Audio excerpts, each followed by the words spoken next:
ठीक है, तो आज की क्लास में स्टार्ट करेंगे हम प्रतिशत शुद्धता, परसेंटेज प्योरिटी।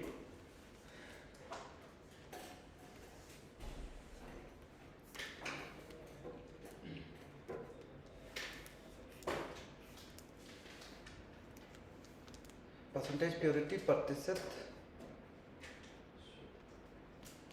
शुद्धता।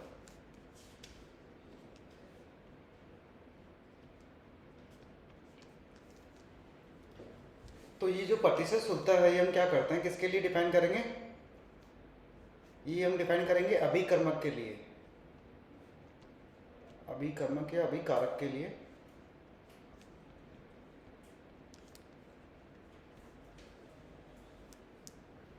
तो तीन चीज़ें होती है, अलग अलग नाम से दिया होता है, उनको मैं लिख देता हूँ। उन तीनों का मतलब सेम होता है, तो तीनों में से कोई सा भी आप मेथड अप्लाई करके क्वेश्चन सॉल्व करोगे, तीनों से आंसर सेम आएगा। तो एक हमने पढ़ा परसेंटेज यील्ड, ये बराबर किसके होगा? परसेंटेज प्योरिटी के। और ये बराबर किसके होगा? परसेंटेज एफिशिएंसी के। तो परसेंटेज रेट को हमने बोला था परसेंटेज लब्धि, ये बोला था परसेंटेज शुद्धता, और परसेंटेज एफिशिएंसी क्या बोलेंगे? एफिशिएंसी क्या होता है? क्षमता, प्रतिशत क्षमता। ठीक है, तो ये डिफाइन होता है किसके लिए? उत्पाद के लिए। जब हम बात करेंगे उत्पाद की, तो हम बोलेंगे कितना उत्पाद बन रहा है, उत्पाद की लब्धि कितना है, प्रतिशत लब्धि कितना है। और शुद्धता की हम बात करते हैं, तो ये हम बात करते हैं अभिकर्मक के लिए। और ये क्षमता की हम बात करते हैं अभिक्रिया के लिए, अभिक्रिया के लिए। तो यहां से क्या हो जाएगा? तीनों का मतलब सेम होगा। अगर कोई बोले कि किसी अभिक्रिया में जो एफिशिएंसी है, जो क्षमता है, कितना कितना है, 80% है, तो उत्पाद कितना बनेगा? 80% बनेगा। या हम बोले कि जो हमारा अभिकर्मक था उसका शुद्धता कितनी थी? 80%, क्योंकि 80% उत्पाद बना। तीनों का मतलब क्या होगा? सेम होता है ना, तीनों का मतलब सेम होता है। तीनों तरफ से क्वेश्चन सोल्व करोगे तो आंसर सेम ही आएगा, बस अलग अलग चीजों के लिए हम डिफाइन करते हैं। तो ये भी सेम ही है। परसेंट प्योरिटी निकालेंगे तो स्टेप से निकालेंगे। जैसे एक एग्जांपल लेके देख लेते हैं। हाँ, जैसे इसमें लिखो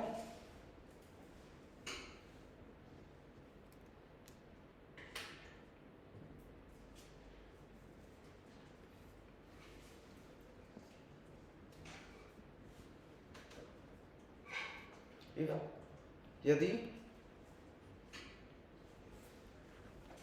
5 ग्राम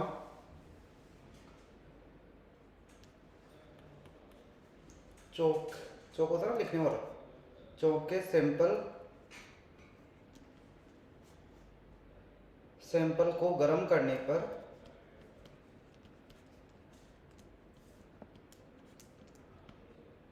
गर्म करने पर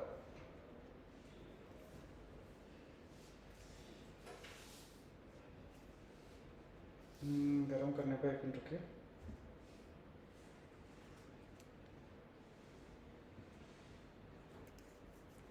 एक पॉइंट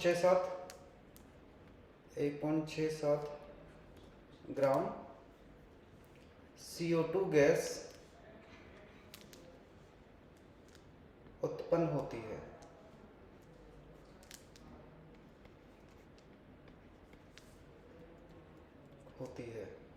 तो चौक के सैंपल में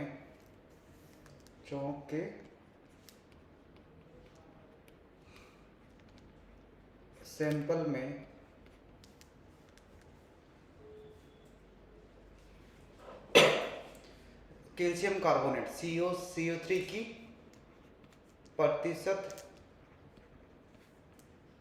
शुद्धता ज्ञात कीजिए। आपको बताना CO3 का जो सैंपल है उसमें कितना प्रतिशत शुद्ध है। तो अभिक्रिया सेम है, CaCO3। अगर इसको हम गर्म करेंगे तो ये CaO प्लस CO2 में टूट जाएगा। तो हमने सैंपल 5 ग्राम लिया था, लेकिन उससे CO2 कितना बन रही है, ओनली 1.76 ग्राम बन रही है। तो इसके आधार पे आपको निकालना है कि कितना प्रतिशत हमारा शुद्धता है। तो शुद्धता पूछिए, लब्धि पूछिए या फिर एफिशिएंसी पूछिए, हर जगह क्या कर सकते हो आप, सेम टाइप का कॉन्सेप्ट अप्लाई कर सकते हो। तो करके देखो यहाँ पे कितना आता है आंसर।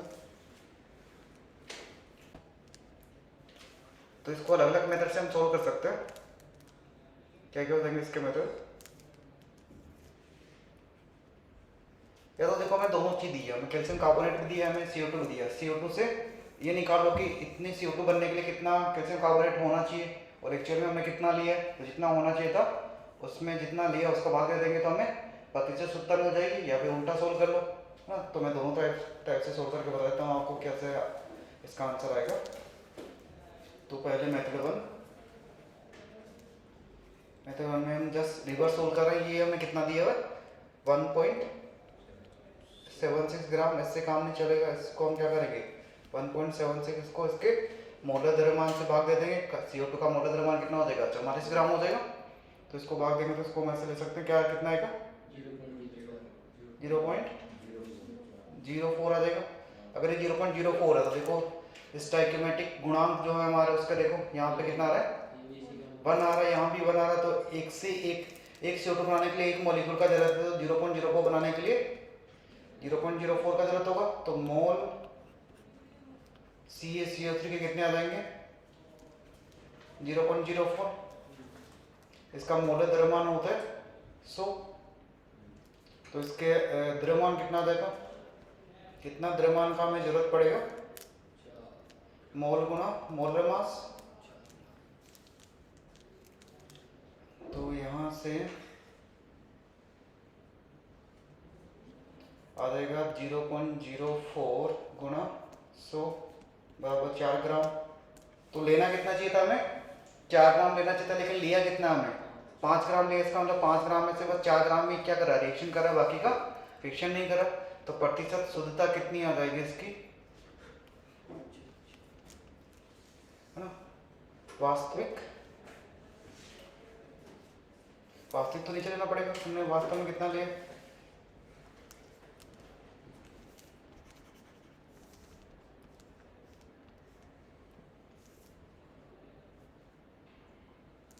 तो अभिक्रिया के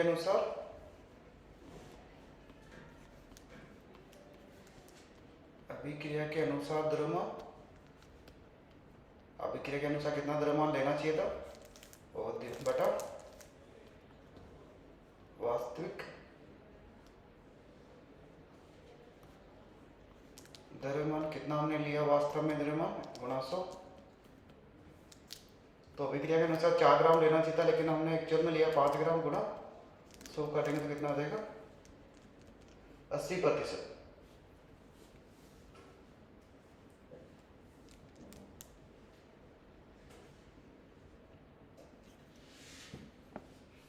ठीक है, ये हो गया मेथड एक, जिसमें हमने क्या किया उल्टा सोल्व किया। दूसरे में हम कर सकते हैं मेथड नंबर 2। मेथड नंबर 2 में हम क्या करेंगे,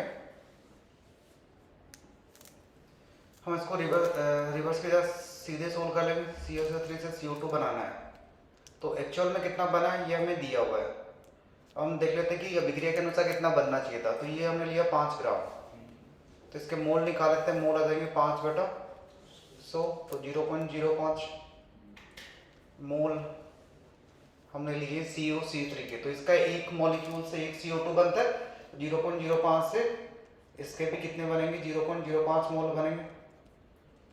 तो अब हम इसके मोल मिलके हम इसका क्या ले सकते हैं द्रव्यमान ले सकते हैं। CO2 का कितना द्रव्यमान CO2 का कितना आ जाएगा 0.05 गुना इसका मोलर द्रव्यमान 44। तो इसको सोल्व करेंगे तो कितना आ जाएगा 520 से 2 22 2.2 ग्राम आ जाएगा। इतना बनना चाहिए था, बना कितना है 1.76, तो प्रतिशत शुद्धता आ जाएगा वास्तविक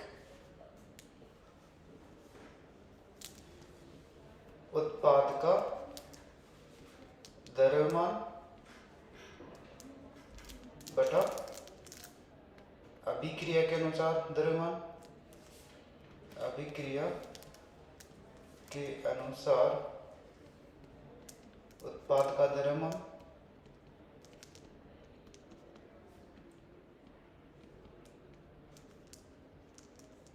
गुणा 100 कर देंगे।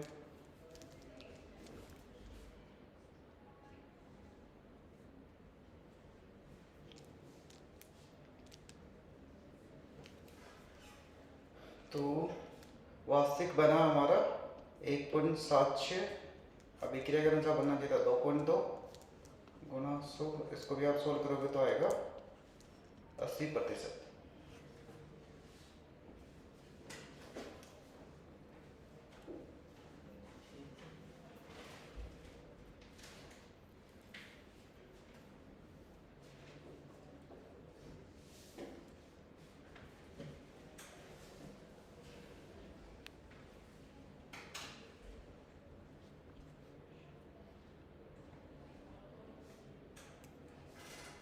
ठीक है, समझ में आ गया। नेक्स्ट क्वेश्चन हम लिख रहे हैं, अगर आपको एफिशिएंसी दिया हुआ है, इस टाइप क्वेश्चन देते हैं, यदि निम्न अभिक्रिया में निम्न अभिक्रिया में 460 ग्राम N2O4 लेने पर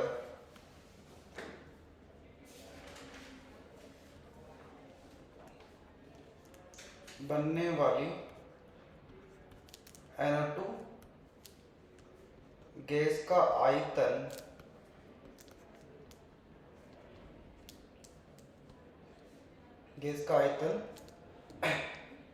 NTP पर ज्ञात कीजिए। NTP पर ज्ञात कीजिए यदि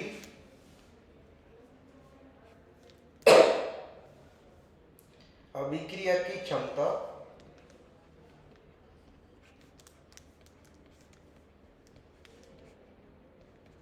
90% है। हाँ, क्षमता कितनी दी है? 90%। तीनों बात सेम होता, शुद्धता हो या प्रतिशत लब्धि हो या फिर क्षमता हो, तीनों 90% दिया है, तीनों का मतलब सेम होगा। आपको सभी चीज निकाल दीजिए, तीनों का आंसर सेम ही आएगा। इसमें सबसे पहले तो हमें क्या दिया हुआ, इसमें N2O4 के मोल दिए हैं। कितने मोल कहाँ दिए हैं? द्रव्यमान दिया ना, कितना दिया है? 460 ग्राम। और इसका मोल द्रव्यमान कितना होगा? मोल द्रव्यमान कितना हो जाएगा? 2 नाइट्रोजन है तो 28 प्लस ऑक्सीजन का 16 × 4 92 हो जाएगा। तो 460 को हम 92 से भाग देंगे तो कितना आएगा? 5 मोल आ जाएंगे। तो अगर इसके 5 मोल है तो N2O4 के कितने मोल बनेंगे? 1 से 2 बनता है तो 5 से कितना बनेगा? 10 मोल बन जाएगा। तो हमें पता लग गया इसके 10 मोल आएंगे। तो इसका द्रव्यमान कितना आएगा? 10 मोल तो कब बनते? जब 100% होता। अब कितना दिया है? क्षमता 90% दी है। तो वास्तविक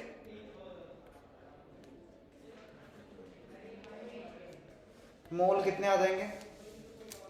बनना 10 चाहिए था लेकिन 10 का कितना बनेगा? 90% ही बनेगा। तो कितना हो जाएगा? 9 मोल हो जाएगा ना। बनना चाहिए था 10 मोल लेकिन बनेगा कितना? 9 मोल। समझ में आया कैसे किया? 90% क्षमता का मतलब जितना काम होना चाहिए था उसका 90% ही हुआ है और पूरा 100% नहीं हुआ। समझ में आया नहीं आया? तो अगर 9 मोल बन रहा है तो इसका द्रव्यमान कितना आ जाएगा?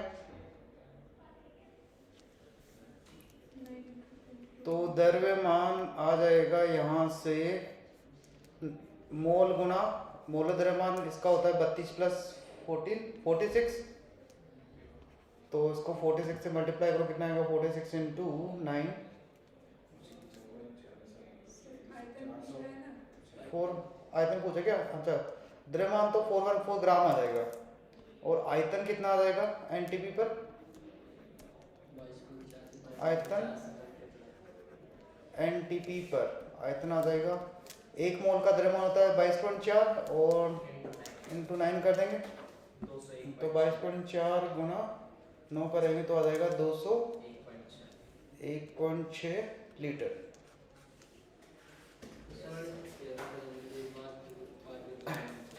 ठीक है, तो तीनों का मतलब सेम होता है। इसमें डाउट है किसी को यहाँ तक? तो इसके बाद में हम एक नया कॉन्सेप्ट पढ़ेंगे, परमाणु संरक्षण का नियम।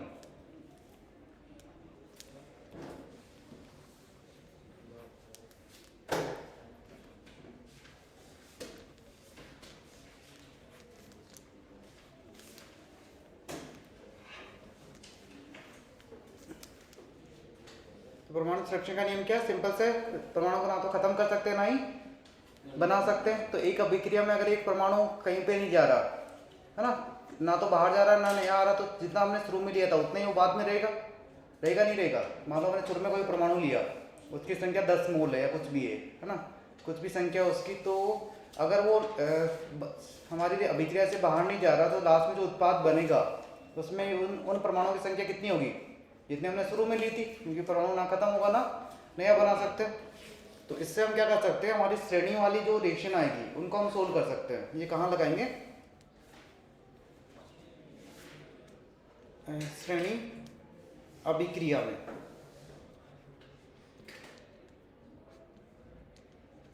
कई बार क्या होती है, कंटिन्यूस रिएक्शन होती रहती है ना। ए से बी बन रहा है, बी से सी बन रहा है, सी से डी बन रहा है, डी से एफ बन रहा है, एफ से जी बन रहा है, इस टाइप से ना लास्ट में जेड बन रहा है। तो कोई पूछे कि एक के अंदर अगर हम बोले यहाँ पे कि एक के अंदर इसमें अगर क्या बोल रहे हैं हम कि मान लो कार्बन के 10 मोल है और कार्बन किसी भी अभिक्रिया में उसका लॉस नहीं हो रहा, नुकसान नहीं हो रहा। कार्बन हम बोलेंगे पूरी अभिक्रिया में, पूरी सीक्वेंस में कार्बन क्या संरक्षित है। तो पहले जितने कार्बन के परमाणु थे उतने ही क्या होंगे बाद में होंगे, तो जेड में भी कार्बन के परमाणु कितने होंगे? तो यहाँ भी हम बोल सकते हैं कार्बन के मोल इक्वल टू हो जाएंगे 10 मोल। तो इस टाइप का हम कॉन्सेप्ट अप्लाई कर सकते हैं, जहाँ पे क्या होगा बहुत सारी लगातार रिएक्शंस होती रहती है, तो लास्ट में कितना उत्पाद बनेगा उसको हम क्या करते हैं, एक कोई ना कोई एक परमाणु क्या होगा संरक्षित होगा, तो उसके आधार पे हम क्या बता सकते हैं कि ओवरऑल कितना परमाणु बनने वाला है ना, ये हम बता सकते हैं। सर बी भी 10 मोल होगा। बी सी डी नहीं, ये तो जस्ट मैंने बोला, इसमें सी का मतलब कार्बन है, सी का मतलब क्या है? कार्बन है ना। तो इसकी एक अभिक्रिया लिख लेते हैं, इसका एग्जाम्पल लिख लेते हैं, उससे समझ में आएगा आपको।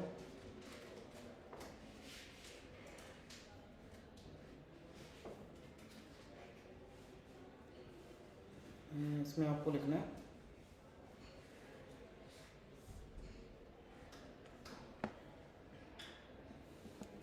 27.6 ग्राम।